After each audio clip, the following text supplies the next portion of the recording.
So this was the ballerina, and they talked about the ballerina and how it stopped the soldier.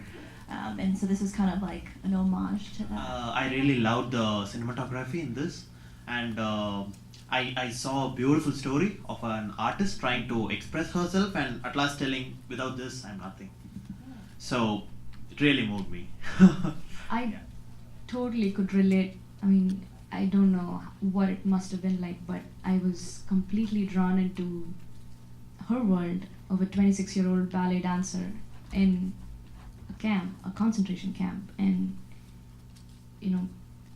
her trying to express her art, but at the end it didn't look like she stopped the person who was asking her to dance. It looked like she died.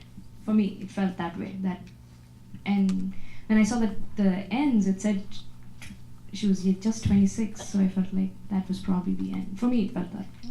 No, it's interesting. And then I don't know if anybody caught kind of the progression throughout, how she actually had lost layers, the gown started all the way to the floor, and then as the film progressed it got shorter and shorter, and then she ended up just naked in the end. So, and then the hair got let down. The progression of starting at the beginning, kind of like her creativity, trying not to be oppressed, being in this concentration camp, and then slowly losing hope, because then it goes from kind of these warm tones to colder tones, which I think is probably when she's interacting with the officers and then going back to the camp and trying to regain hope, and then getting to the end.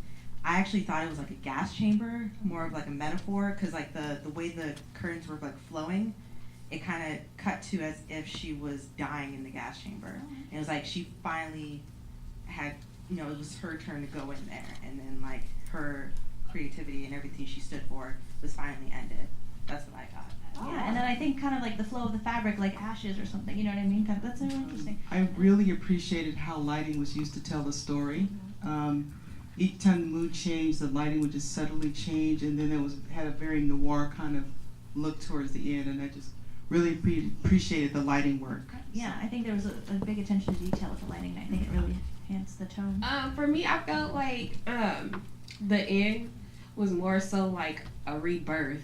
Like, if you look at the scene and everything and how she was able to arise from everything, to me it was more so like everything, the drapery and everything was the womb. If you notice, like, there was like a rope that was close to her, midsection. It looked like the umbilical cord. But the way she arose was almost as if she was just reborn into something a little bit more subtle. So my favorite shot was when she dropped the shoes and you just saw the shoes hit the ground, because I thought immediately when I saw that, I just thought of the powerful connotations, the imagery that come with that, especially in the context of concentration camps in Auschwitz, and it just carries so much weight just seeing those fall in slow motion, and that was the moment when I really got connected to the film. I really liked that piece, and I assumed at the end, because she was naked, that she was raped by the officer or officers. And then I was hoping she had survived, but then I saw that she died in 1943. So that was really sad.